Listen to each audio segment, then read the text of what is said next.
नमस्कार, ballot box के इस खास कार्यक्रम में आपका स्वागत है। मैं हूं विक्रम मिश्रा। इस वक्त हम मौजूद हैं भगवान बुद्ध की महापरिनिर्वाण स्थली कुशीनगर में। कुशीनगर की जनता हमारे साथ है। जनता से हम सवाल करेंगे, नब्ज टटोलेंगे कि आखिर कुशीनगर की जनता ने क्या खोया, क्या पाया। क्योंकि सरकारें बदलती रहीं, कैबिनेट मिनिस्टर्स यहां से होते रहे, लेकिन उसके बावजूद जनता का कितना विकास हुआ, क्षेत्र का कितना विकास हुआ, हम उनसे जानेंगे। सबसे पहले हम अपनी जनता से बातचीत करेंगे, कुशीनगर की जनता से बातचीत करेंगे, उनसे जानकारी लेंगे कि आखिर यहां पर बुनियादी ढांचा कितना मजबूत हुआ। हम आपसे जानकारी लेना चाहेंगे कि कुशीनगर जनपद का बुनियादी ढांचा क्या मजबूत है।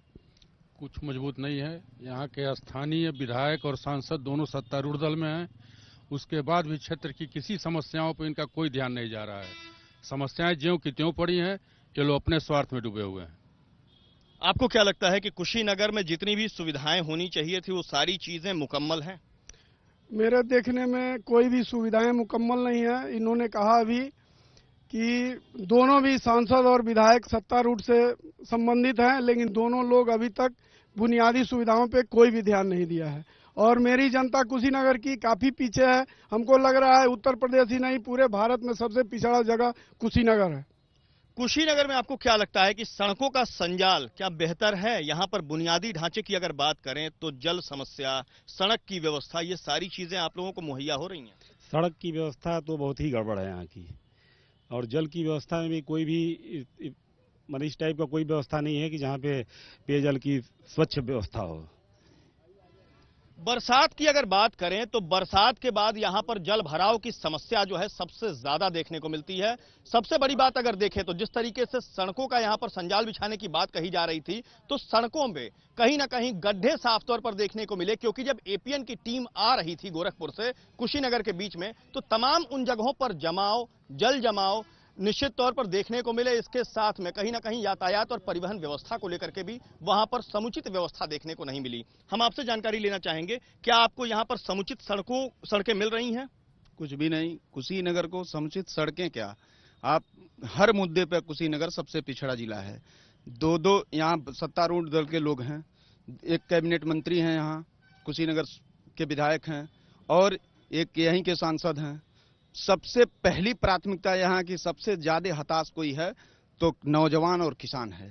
सड़क की तो समस्या दिन प्रतिदिन बद से बदतर होती जा रही है। पहले गिनती हुआ करता था कि यूपी की सड़कें एक नामी गिरामी चीजों में गिनी जाती थीं। आज बिहार इस सड़क को दाब दिया। बिहार एक नंबर है और उत्तर प्रदेश का कुशीनगर जिला गड्ढों में युक्त हो गया है, तब्दील हो चुका है। और नौजवान तो इतना हताश है, किसान इतना हताश है इन दोनों लोगों के वजह से कि ये कुशीनगर के बारे में कभी कुछ सोचे तक नहीं है। और सबसे पहला चीज ये है कि लोकसभा के चुनाव में जब चुनावी दौरे के समय में चुनाव प्रचार करने आए थे लोकप्रिय प्रधानमंत्री भारत सरकार के, मैं स्वागत करता हूं कि ऐसे प्रधानमंत्री हों, लेकिन वो आए थे, कहे थे कुशीनगर के नौजवान किसान को मैं इतना विकास करके दिखाऊंगा कि कुशीनगर एक ऐतिहासिक जगह बन जाएगा। लेकिन वो चीज जो वादा किए वो भूल गए। 27 तारीख को अभी ये आए थे नोटबंदी के बाद एक सभा में, और यहाँ के लोकप्रिय सांसद, जिनको लोकप्रिय मैं कहूंगा, मैं क्यों निंदा करूं उनकी, वो अपने आप को लोकप्रिय हैं लेकिन जनता की नजर में निंदनीय सांसद हैं। इसलिए उन्होंने कहा था कि जब हम सांसद होंगे, हम प्रधानमंत्री होंगे, तो सबसे पहले पटरौना चीनी मिल को चलवाएंगे, कुशीनगर को रेल परियोजना से जोड़ देंगे।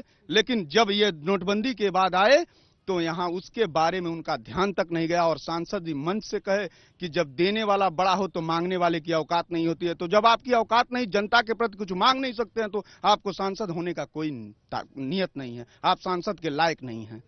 निश्चित तौर पर एक तरीके से अगर बात करें तो कुशीनगर का बौद्ध सर्किट योजना के तहत यहां का विकास होना था। यहां पर इंटरनेशनल एयरपोर्ट बनना था, सड़कों का संजाल बिछना था, इसके साथ में लोगों को यहां पर जुड़ना था क्योंकि विदेशी पर्यटक यहां पर सबसे ज्यादा आते हैं। मैत्रीय परियोजना के जरिए सड़कों का संजाल यहां पर बिछना था। लेकिन कुशीनगर में कितना विकास हुआ ये हम जनता से ही पूछेंगे। क्या बौद्ध सर्किट योजना के तहत कुछ विकास आपको दिख रहा है यहाँ पर? अब तक कोई विकास नहीं देखने को मिल रहा है। अखिलेश यादव जी शुरू में आए, शिलान्यास किए, 4 साल क्या उनकी सरकार अब मतलब जाने वाली भी है या उनका कार्यकाल पूरा होने वाला है, लेकिन मैत्रेय परियोजना पर जो ईंटें रखी गई थी वो ईंटें भी आज नहीं रह गई। वहां पे कुछ नहीं हो रहा है उसके लिए।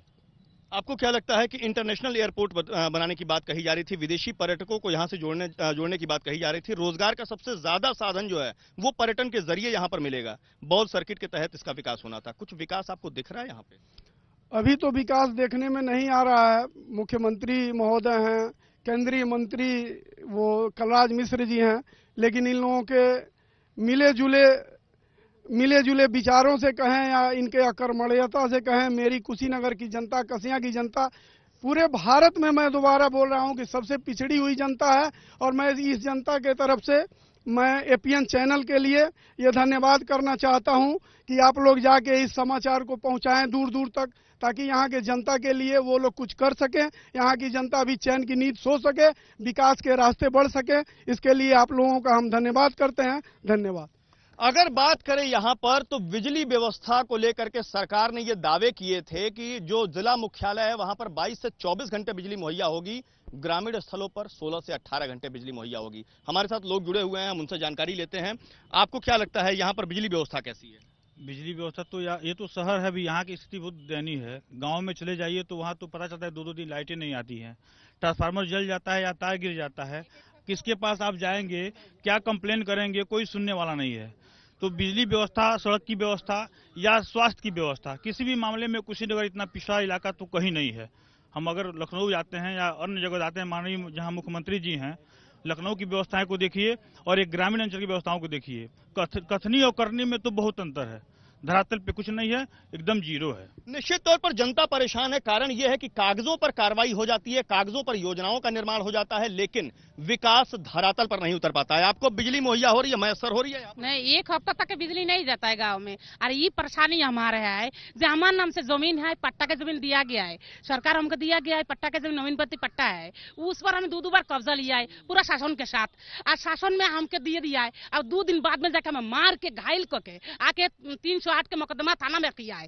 थाना में हम भी किया था तो वो जेल में नहीं गया, हमको 2 महीना जेल खटा दिया। 2 महिला, एक नाबालक लड़का है, एक हमारा लड़का है बालक, और ये महिला है हम, 2 आदमी हम 2 महीना जेल खट के आए। मंत्री जी हमको जेल से निकाले नहीं दे रहा है।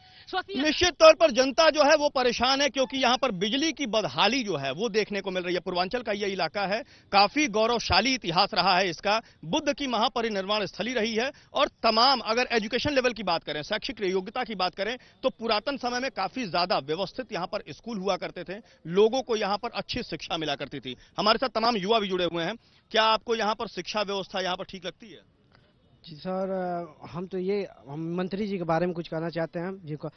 मैं जो अखिलेश जी कहे थे मोबाइल स्मार्टफोन बनवाने के लिए और लैपटॉप बनवाने के लिए, हम उसके वजह से हम ये चाहते हैं उसी पैसे से जो बच्चों को पैसा दे सके ताकि वो अपनी पढ़ाई में गुजारा कर सके, वो पैसे से लैपटॉप दे रहे हैं, मोबाइल दे रहे हैं, स्मार्टफोन दे रहे हैं, वो बच्चे अब बिगड़ भी सकते हैं, उसकी कोई निर्णय नहीं है। आप उसी पैसे से गरीबों को पैसा बांटिए या उसको पेट भरिए, उसी का आशीर्वाद जो दे सकते हैं। धन्यवाद।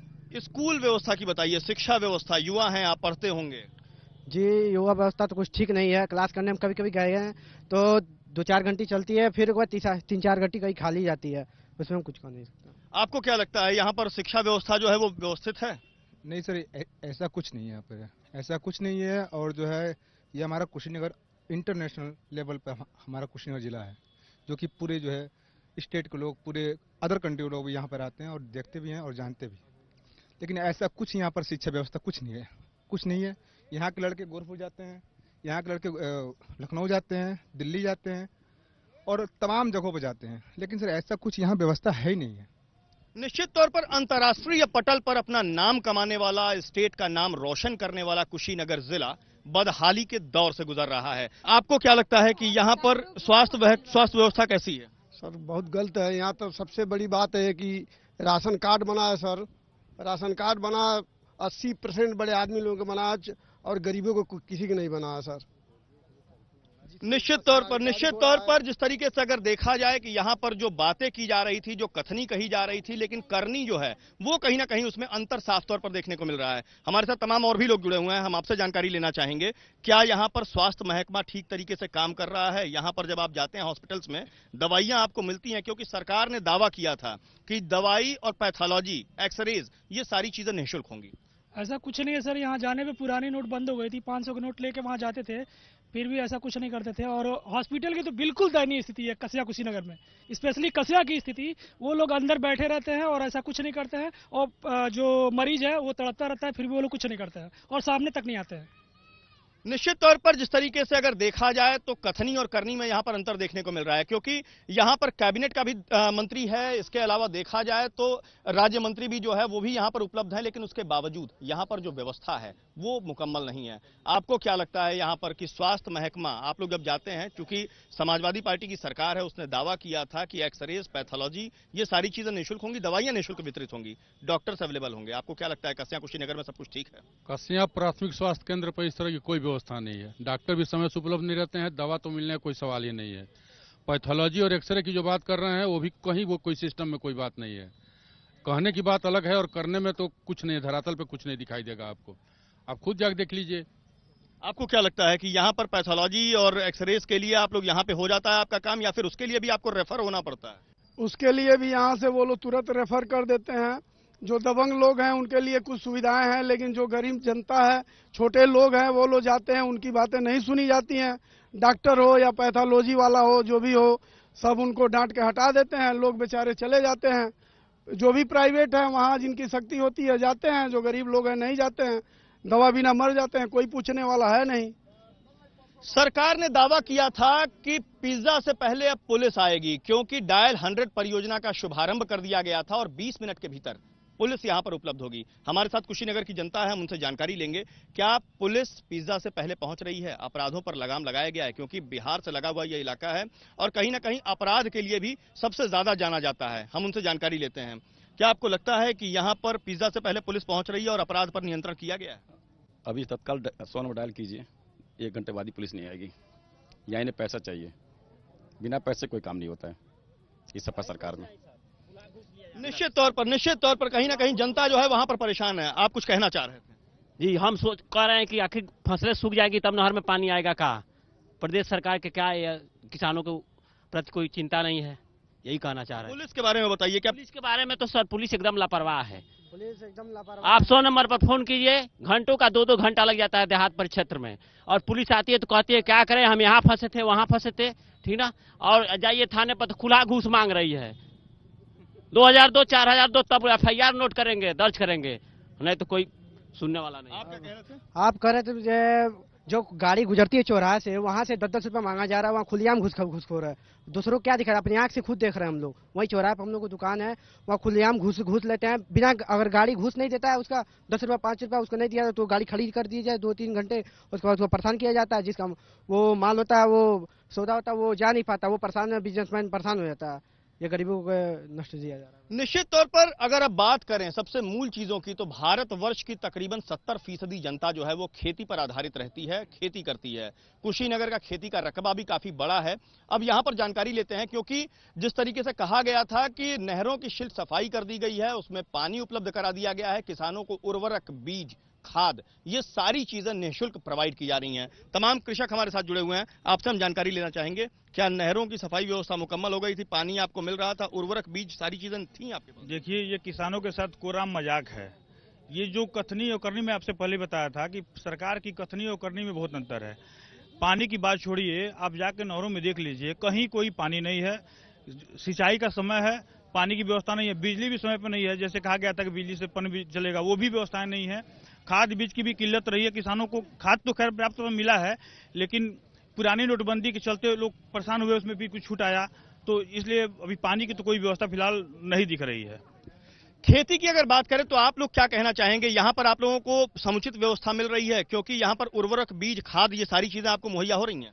खाद की समस्या से कुछ निजात मिला है, लेकिन नहरों में पानी नहीं है, और नोटबंदी के चलते किसान बुआई के समय भी कुछ परेशान हुआ है।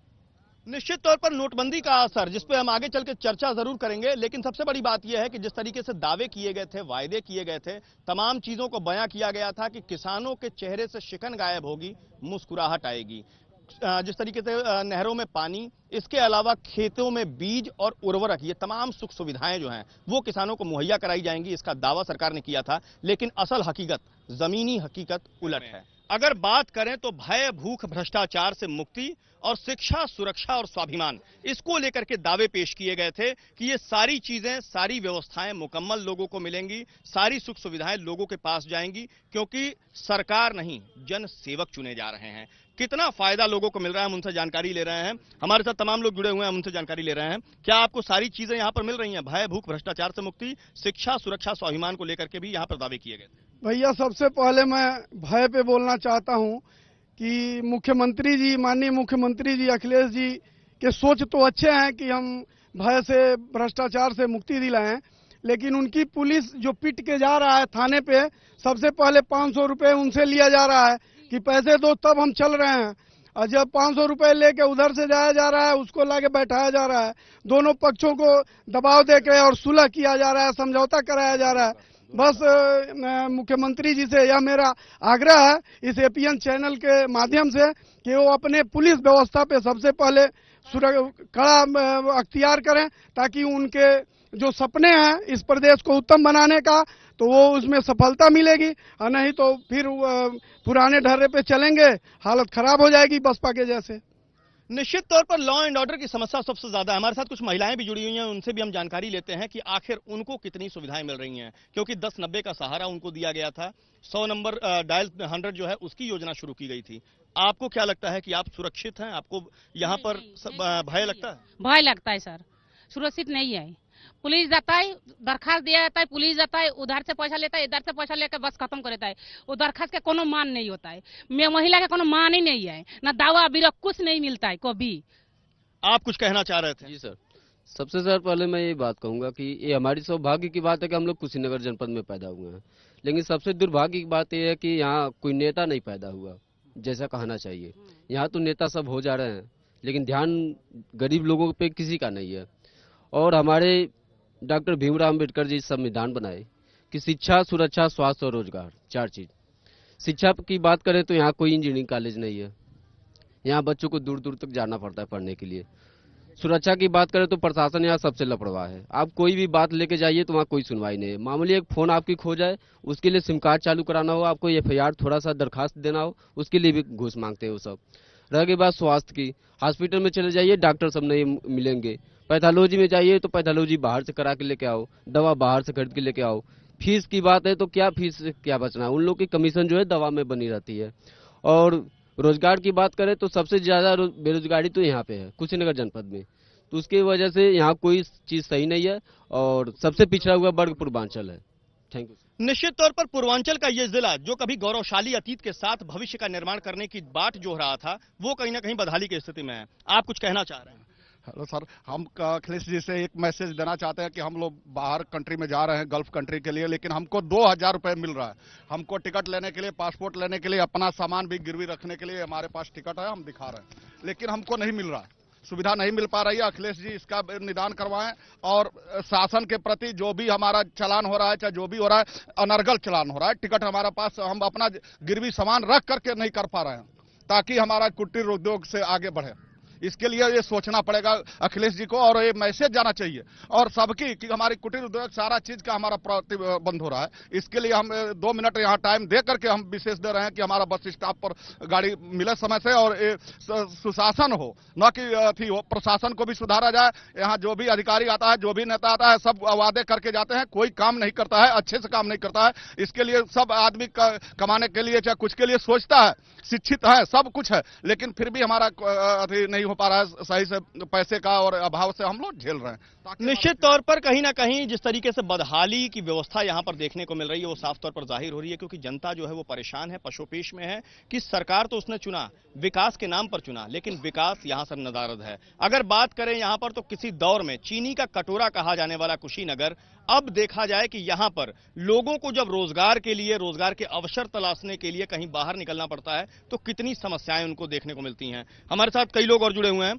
आप एक चीज हमें ये बताइए, कभी चीनी का कटोरा ये कहा जाता था, क्या लगता है कि अब जो आपके बच्चे हैं या फिर आपकी जो नई पीढ़ी है वो आपके साथ ना रह करके बाहर जाने को मजबूर है, पलायन करने को मजबूर है, क्योंकि रोजगार की व्यवस्थाएं यहाँ नहीं है? जी बिल्कुल, हमारे यहाँ पूर्वांचल में गन्ना ही मुख्य खेती हुआ करती है किसानों के लिए। और कभी यहाँ 11 फैक्ट्रियाँ, पडरौना जब अलग हुआ, कुशीनगर जनपद जब बना देवरिया से कटके, तो 11 चीनी मिलें यहाँ है, जो वर्तमान में 4 चीनी मिलें ही जीवित हैं, बाकी सब मरी हुई हैं। माननीय यशस्वी प्रधानमंत्री जी ने भी अपने उद्घोषणा में एक बार कहा था चुनाव के दरमियान कि पडरौना चीनी मिलें चलाई जाएंगी, लेकिन परिवर्तन रत्ता के दौरान भी वो आए और इस पर उन्होंने कोई घोषणा नहीं किया। काफी हताशा और निराशा हुआ किसानों को। और सबसे बड़ा है कर्ज, किसानों की कर्ज माफी भी होनी चाहिए। इस मोदी जी द्वारा जो चलाया गया नोटबंदी, इसका किसानों ने भरपूर स्वागत किया है, आम जनता ने स्वागत किया है, तो लिहाजा उनका भी फर्ज बनता है कि किसानों के दुख दर्द को समझें और उनके कर्ज को माफ करें। क्योंकि किसान आज आत्महत्या कर रहा है या कर्ज से दबा हुआ है, उसके बच्चे पढ़ नहीं पा रहे हैं और बेरोजगारी की वजह से वो पलायन कर रहे हैं, बाहर जा रहे हैं। तो कृपया यहाँ भी इस पूर्वांचल के भी विकास की तरफ उनका ध्यान आए। हम यह माननीय आपके चैनल द्वारा यह मतलब प्रधानमंत्री जी को मैं कहना, हम आपके पास आ रहे हैं, आप हमें ये बताइए क्या रोजगार की व्यवस्था यहाँ पर मुकम्मल है? आपके घर के बच्चे जो हैं, क्या उनको यहाँ पर शिक्षा लेने के बाद रोजगार उपलब्ध हो पाता है? नहीं हो पाता है, क्योंकि हमारे बच्चे जाते हैं नोएडा पढ़ने के लिए। यहाँ कोई इंजीनियरिंग कॉलेज नहीं है, इस पूर्वांचल में कोई मिल नहीं है। आज तक इस पूर्वांचल के लिए कोई नेता आज तक कोई काम ही नहीं किया। आज तक इस पूर्वांचल में आज तक कोई फैक्ट्री नहीं लगा। हमारे यहाँ के नौजवान बेरोजगार सारे जाते हैं कमाने बम्बई, गुजरात, महाराष्ट्र। और यहाँ तक यहाँ कॉपरेटिव बैंक में पैसा लोगों का फंसा हुआ है। आज तक 1 रुपया नहीं मिल रहा है यहाँ से, कॉपरेटिव बैंक से। सारे यहाँ के नेता पैसा लोन लेके दबाए बैठे हैं सब। अब अगर बात करें देश की, कुशीनगर जिले की, तो एक अजीब सी पशोपेश की स्थिति है। पहले कतारें लगा करती थी सिलेंडर्स के लिए, अब कतारें लग रही हैं। कतारों में देश खड़ा है अपना खुद का पैसा निकालने के लिए, यानी एटीएम बैंक्स में लाइनें लगी हुई हैं। नोटबंदी का कितना असर कुशीनगर जिले में देखने को मिल रहा है, हम लोगों से राय जानेंगे। पहले हम आपके पास आना चाहेंगे, नोटबंदी का कितना असर यहां पर देखने को मिल रहा है? नोटबंदी का निर्णय तो सही है, लेकिन उसका जो व्यवस्था है वो गड़बड़ है। नोटबंदी का आलम यह है कि 2000 रुपये के लिए जनता दिन भर अपने ब्रांच पे खड़ी रहती है और उसके बाद भी उसको यह लगता है बाद में पैसा नहीं मिल रहा है। नोटबंदी का निर्णय सही है, लेकिन उसकी व्यवस्था गड़बड़ है। आपको क्या लगता है कि नोटबंदी का फैसला जायज था? नहीं, नोटबंदी तो फैसला तो बनना चाहिए, हर 5 साल बनना चाहिए, लेकिन बदला तो लेकिन सबको जनता को मिलना चाहिए नोट।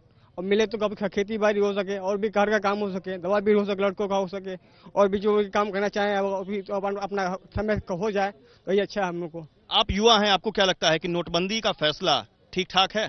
सर, फैसला तो माननीय प्रधानमंत्री जो भी ये देश उनको चुन कर दिया है, प्रधानमंत्री हम लोग ने दिया है। अब जो भी फैसले लेंगे वो देश के हित में ही लेंगे, लेकिन फैसले ऐसे लें कि आम जनता के पास तो ब्लैक मनी है नहीं, जिसके पास है उन पे शिकंजा हो कसे। इसमें जैसे बोलते हैं, गांव में बोलते हैं कि गेहूं के साथ जौ भी पिसा जाता है, तो ये हाल हो चुका है आम जनता का। जो गरीब जनता भी है वो पिसी जा रही है। एक वृद्ध हमारे स्टेट बैंक कसिया में गए, बेचारे वो चल नहीं पा रहे हैं, उनको भी नंबर लगाया जाए। तो वृद्ध के लिए, महिलाओं के लिए बैंकों में अलग से लाइन लगना चाहिए।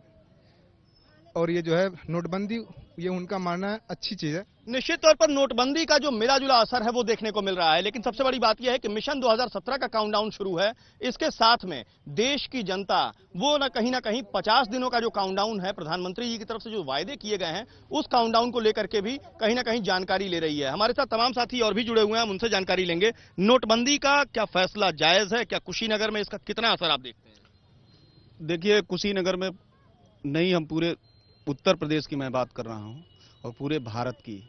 नोटबंदी फैसला प्रधानमंत्री जी नीयत से सही थे, उनकी नीयत अच्छी थी, लेकिन उन्हीं के दल के लोग या उत्तर प्रदेश सरकार के लोग या उनके कर्मचारी इस नोटबंदी को लेकर जनता को मार रहे हैं।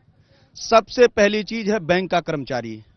आम आदमी 2000 के लिए लाइन में खड़ा है, उसको 2000 शाम तक नहीं मिलता है, और एक बड़े आदमी पहुंच जाता है तो उसको 50,000 रुपया मिलता है। आखिर में वो कहां से मिल रहा है? और नोटबंदी का फैसला तो मेरे तरफ से ये सही है, ये गरीबी मिटाने का फैसला है। अमीरों को और गरीबों को एक समान बनाने का फैसला है, लेकिन ये फैसला सफल नहीं होने देंगे, क्योंकि कुशीनगर नहीं पूरे उत्तर प्रदेश में एक चोरों का जमावड़ा बना हुआ है। अधिकारी तो इसके एकदम खुलेआम लूट मचाए हुए हैं। आप बताइए, नरेगा का पैसा, आज नरेगा का पैसा बिलिंग हो रहा है काले पैसे से, किसानों के खाते में पैसा जा रहा है, वो काला पैसा है, और किसान को मिलेगा नहीं तो उसके खाते में डाल दिया जा रहा, बदनाम हो रहा है, किस आम आदमी मारा जा रहा। नोटबंदी का फैसला एकदम बिल्कुल सही है, फैसला ये होना चाहिए, लेकिन उसके फैसले के खिलाफ उन्हीं के लोग उसको बदनाम कर रहे हैं। आरबीआई ने कौन सा रूल बनाया है? 24,000 के लिए आम जनता लाइन में और 50,000 अधिकारी कर्मचारी के घर पहुंच रहा है, नेता के घर पहुंच रहा है। जनता क्यों मारी जा रही है? यह फैसला सही है, लेकिन सिस्टम सही नहीं है। निश्चित तौर पर फैसला जायज है, लेकिन नियत की कमी यहां पर देखने को मिल रही है। अगर देखें यहां पर तो हमारे साथ तमाम लोग और भी जुड़े हुए हैं। हम आपसे जानकारी लेना चाहेंगे, आप ग्रामीण क्षेत्र के रहने वाले हैं, आपको क्या लगता है कि नोटबंदी का कितना ज्यादा असर आप पे है? बहुत असर पड़ रहा है। क्या दिक्कतें आ रही हैं? यहाँ दिक्कत यह है कि सुबह से लेकर के 200-250 रुपया कमाने वाले आदमी जो है लाइन में सुबह से लग जाते हैं। दूसरी बात यह है कि शाम तक लाइन लगाने रहता है, भूखे मर रहे हैं। उसके बाद से पता चलता है कि शाम तक 2000 मिलता है, उसके बाद पता चलता है कि कैश खत्म हो गया। वो लोग निराश होकर घर चले जाते हैं। हम लोग कहने में देखिए झोपड़पट्टी में है, हवाई अड्डे की जमीन में हम लोग बसे हुए हैं, 40 वर्ष से है, हम लोग की कोई व्यवस्था नहीं मिल रही है। हम लोग गरीब आदमी हैं, आखिर हम लोग के कहने मतलब कोई यहाँ हकदार हैं कि नहीं है? हम लोग उत्तर प्रदेश के हम लोग नागरिक हैं कि नहीं है? ग्रामीण क्षेत्रों की बात करें तो यहां पर जो नोटबंदी का असर है वो साफ तौर पर देखने को मिल रहा है। कारण साफ है कि सुबह 3 बजे से ही ग्रामीण अंचल की महिलाएं जो हैं वो अपने बच्चों को घरों में छोड़ करके लाइन लगाने के लिए निकल जा रही हैं। हमारे साथ तमाम लोग और भी जुड़े हुए हैं, हम उनसे जानकारी लेंगे। आप एक चीज हमें ये बताइए, नोटबंदी का कितना असर यहाँ पर आपको दिख रहा है? इतना खराब स्थिति है, 11 बजे रात तक लोग लाइन में लग जा रहे हैं अपना खाना पीना टिफिन लेके, और सुबह तक 10-11-12 बजे तक बैंक नहीं खुल रहा है। अब बैंक जब खुल रहा है तो उस पर बोर्ड लगा रहा है कि कैश नहीं है, कैश नहीं है। बैंक पर आप लाइन में लगे हुए लोग निराश होकर घर चले जाते हैं और गालियां बकते हुए घर जा रहे हैं। नोटबंदी का इतना बुरा असर है, जनता छोटा आदमी हो या बड़ा आदमी हो, लाइन में लग करके और लाठियों से पीटे जा रहे हैं लोग। अब बुरी स्थिति में लोग घर वापस चले जा रहे हैं, पैसा नहीं मिल रहा है। निश्चित तौर पर कहीं ना कहीं यहाँ पर जो स्थिति है वो बेकाबू होती दिखाई दे रही है। हमारे साथ कुछ महिलाएं भी जुड़ी हुई हैं। आप लोगों को घर चलाना होता है, अपने परिवार को पालने की जिम्मेदारी आप लोगों के ऊपर होती है। नोटबंदी का असर आप पर कितना पड़ रहा है? हम गरीब आदमी है सर, हम लोग सरकारी जमीन में रहते हैं। हम लोग 3-3 को 4-4 को लड़की सब है। हम सिलेंडर नहीं मिला है, ना पेंशन मिला है, ना जीरो बैलेंस में पैसा है, नहीं कोनो आधार कार्ड ही नहीं है हम लोग के। आपको क्या लगता है कि आपका नोटबंदी का कितना असर आपके ऊपर पड़ा? हमन के कुछ बा ना है, एकदम गरीब आदमी बानी है, शराब बुरा पी के और बर्बाद लोग करता। निश्चित तौर पर जनता जो है वो कहीं ना कहीं पशोपेश में है, परेशान है। कारण ये है, मिलीजुली प्रतिक्रिया भी उनकी साफ तौर पर देखने को मिल रही है। लेकिन सबसे बड़ा सवाल अब यहाँ पर सामने आ रहा है कि आखिर कुशीनगर की जनता किस आधार पर वोट करेगी? उनका वो आधार क्या होगा जिस पर वोटिंग वो करेगी, अपने नेता को चुनेगी? हमारे साथ कुछ लोग नए जुड़े हुए हैं, उनसे हम जानकारी लेते हैं। आपका आधार क्या होगा, किस आधार पर आप वोट करेंगे? बहुजन समाज पार्टी को। बहुजन समाज पार्टी यहाँ से जीत रही है और उसी को वोट दिया जाएगा। निश्चित तौर पर जनता का अपना एक आधार बना हुआ है, वो सोच रही है कि आखिर किस आधार पर वोट करें। हमारे साथ कुछ और नए लोग जुड़े हुए हैं, हम उनसे जानकारी लेते हैं। आपसे हम जानना चाहेंगे, आप किस आधार पर वोट करेंगे? आपका वोट का आधार क्या होगा? क्या नोटबंदी उसमें मुद्दा रहेगा आपकी? बिल्कुल मुद्दा नोटबंदी रहेगी, नोटबंदी मुद्दा रहेगा। और जनता इतनी परेशान है कि अपने दुख को किससे कहने जाए। सभी दुखी हैं, सबके पास अपना अपना काम है, सबको अपना दुख है। महिलाएं इसलिए परेशान हैं कि हैंड टू माउथ, जो सुबह जाते हैं मजदूरी पे और शाम को मजदूरी नहीं मिलती है। और मजदूरी मिल रही है 250-300 मजदूरी मिलना चाहिए, मजदूरी मिल रही है 150 रुपया। जो मजदूरी कर रहा है उसको खाने तक की व्यवस्था नहीं हो पा रही है। निश्चित तौर पर तमाम चीजें हैं, आप किस आधार पर वोट करेंगे? आपका वोटिंग का आधार क्या होगा? मेरे वोटिंग का आधार होगा विकास, गरीबों का विकास। जो लोग परेशान हैं उनके लिए हम अखिलेश जी से कोशिश कर, मतलब इस एपीएन चैनल के माध्यम से चाहेंगे कि अभी एक अधिकारी मिले थे हमको रास्ते में कि कह रहे थे, बैंक के अच्छे अधिकारी थे, बता रहे थे कि 3 दिन से मुझे प्रदेश सरकार सिक्योरिटी नहीं दे रही है कि मैं चेस्ट से करेंसी लेके आऊं। मैं जा रहा हूं, वापस आ रहा हूं। इसलिए मैं ये चाहूंगा अखिलेश जी से कि वो जो मोदी गवर्नमेंट का रूल है उस रूल को पालन कराएं, अपने अधिकारियों कर्मचारियों। निश्चित तौर पर कहीं ना कहीं जनता का जो आधार है वो साफ तौर पर विकास देखने को मिल रहा है। आपसे हम जानना चाहेंगे आपका आधार क्या होगा, वोट किस आधार पर करेंगे आप, और किस तरीके की सरकार आपको चाहिए? भाई जो भूख भ्रष्टाचार और भय से मुक्ति दिलाए और पूर्वांचल, विशेषकर हमारे पूर्वांचल के विकास में जिनका काफी सहयोग हो, हम ऐसे ही लोगों को चुनना चाहेंगे। निश्चित तौर पर भय, भूख, भ्रष्टाचार, शिक्षा, सुरक्षा, स्वाभिमान, इन सभी मसलों को लेकर के जनता यहां की सरकार चुनेगी। जनता ने अपना मन बना लिया है, क्योंकि अब से कुछ दिनों के बाद जनता जो है वो जनार्दन की भूमिका में आने वाली है और इसके बाद नई सरकार का एक चेहरा, एक काकस, एक अक्स नए सिरे से तैयार करेगी जनता, और ये देखेगी कि आने वाले दिनों में किस तरीके का विकास कौन करता है। फिलहाल हमारे इस खास शो में बस इतना ही। दीजिए इजाजत, नमस्कार।